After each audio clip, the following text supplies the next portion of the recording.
Hi, welcome back to C Programming. I am your Dr. Vasu. Here we are going to see the structures, date handling in the structures. ఈ C programming తో పాటు interesting subjects కూడా మనం చూడవచ్చు. Channel subscribe చేయండి, alerts వస్తాయి. ఈ programmes ని గూగుల్ డ్రైవ్ లో షేర్ చేస్తున్నాను, దాని లింక్ డిస్క్రిప్షన్ లో ఉంటుంది. సో ఇప్పుడు డైరెక్ట్ టాపిక్ లోకి వెళదాం. స్ట్రక్చర్స్ లో డేట్స్ ఎలా హ్యాండిల్ చేయాలి. ఒక సింపుల్ స్ట్రక్చర్ ఒకటి తీసుకుని దాన్ని స్ట్రక్చర్ అంటే కీవర్డ్ స్ట్రక్ట్ అండ్ డేట్ కింద డిఫైన్ చేస్తున్నాం. ఇందులో 3 ఫీల్డ్స్ ఉన్నాయి, డే, మంత్ అండ్ ఇయర్. దీనికి స్ట్రక్చర్ ఇది.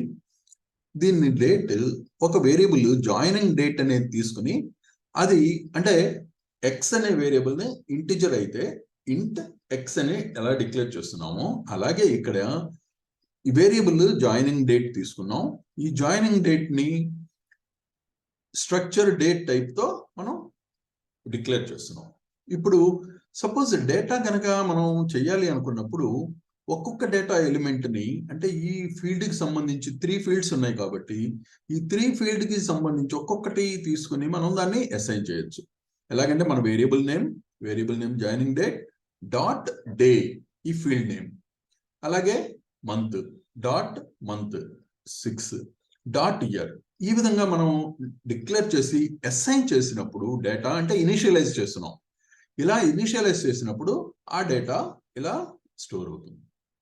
సో మనం డిస్ప్లే చేసేటప్పుడు suppose printf joining date dot day అన్నాం అంటే ఒక్కొక్క ఎలిమెంట్ ని మనం డిస్ప్లే చేయబోతున్నాం. Date day, month, year. ఇక్కడ కూడా మనం డిస్ప్లే చేసేటప్పుడు variable name dot day dot month dot year చెప్పాం.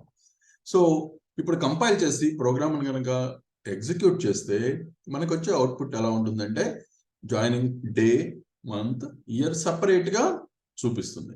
కానీ అలా కాదు, నాకు అన్ని మనం జనరల్ గా కన్వెన్షనల్ గా ఏదైతే డేట్ రిప్రజెంట్ చేస్తామో అలాగే కావాలి అన్నప్పుడు ఏం చేద్దాం అంటే దీన్ని రూపం మారుద్దాం. ప్రింట్ఎఫ్ స్టేట్మెంట్ లో మనం జాయినింగ్ డేట్ డాట్ డే చెప్పి కామా ఇచ్చాం, అలాగే తర్వాత మంత్, ఇయర్ కూడా ఇక్కడే మెన్షన్ చేస్తాం ఒకే ప్రింట్ఎఫ్ స్టేట్మెంట్ లో.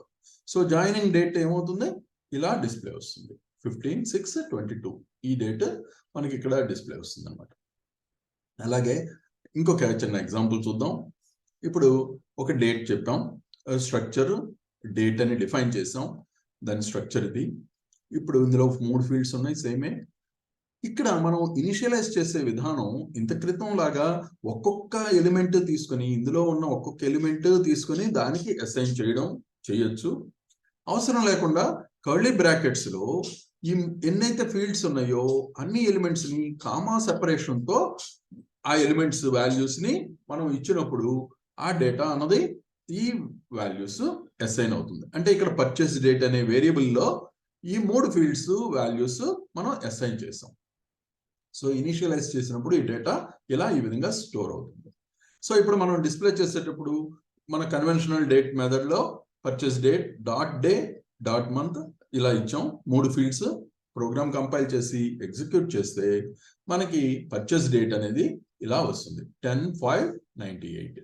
ఓకే, సపోజ్ మనం ఇంకొక ఇది చూద్దాం. ఇంట్రెస్టింగ్ ఇది ఏంటంటే ఇక్కడ ఒక పర్చేస్ డేట్ అనే వేరియబుల్ ని డిక్లేర్ చేసేటప్పుడు ఈ వేరియబుల్ ఏ టైప్ అన్నది చెప్పాం, స్ట్రక్చర్ డేట్ టైప్ అని.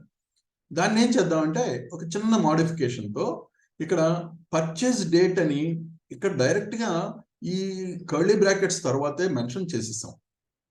ఎలాగంటే ఇంత క్రితం లాగా స్ట్రక్చర్ డేట్ అని మెన్షన్ చేయకుండా ఈ డెఫినేషన్ కి అయిపోయిన వెంటనే కర్లీ బ్రాకెట్స్ తర్వాత కనుక మనం ఈ విధంగా కనుక చెప్తే ఆ వర్డ్ కూడా అవాయిడ్ చేయొచ్చు.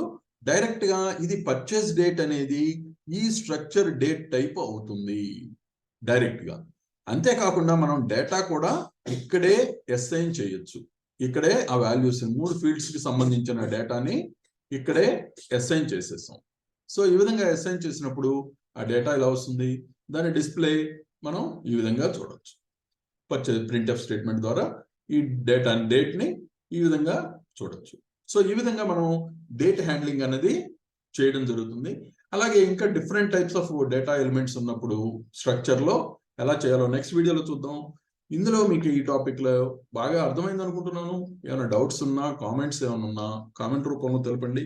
సబ్స్క్రైబ్ చేయండి, లైక్, షేర్. Thank you.